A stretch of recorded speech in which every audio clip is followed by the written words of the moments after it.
And now on our special edition of Changing Tides, teachers through their unions now describe the teething challenges facing the transition from 844 education system to the Competence Based Curriculum CBC as normal changeover issues that should not in any way be used to criticize what both KNUT and KUPPET term as competitive and market-driven education system. And as Ruth Wamboi reports, the unions are calling for cooperation from all stakeholders to make CBC a success. Competence Based Curriculum CBC has been a subject of discussion in the country for a while now.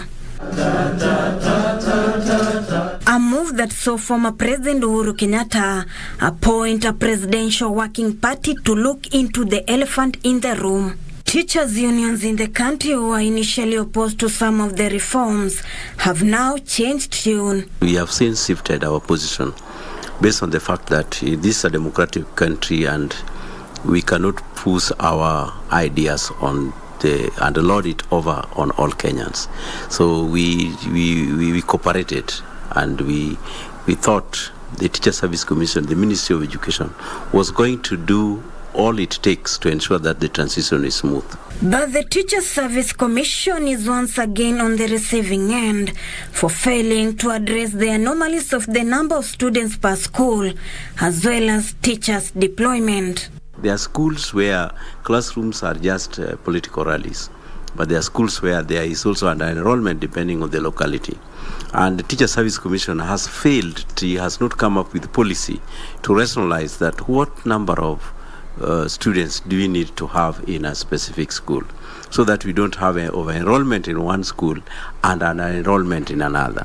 Basically, let the government employ. Once employment is on course, every other person outside there will feel, let me go to college because at the end of it all, my employment will be ready. Do you know we have teachers who've been outside here for over 12 years? If one trained in 2009, not yet employed to date, what does that mean?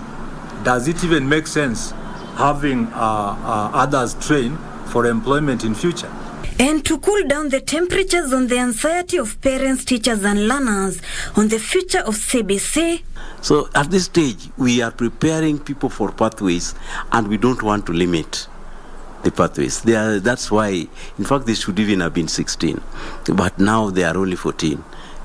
For pathways, for sports, for music, performing arts, to be in the sciences and in business, I think it's not asking too much for these learners. They can do most of the things. Preparedness of implementation of CBC was not actually ripe as at 2019. We ought to have had much more time. But because we cannot run away from it, let us sort out the issues as they come.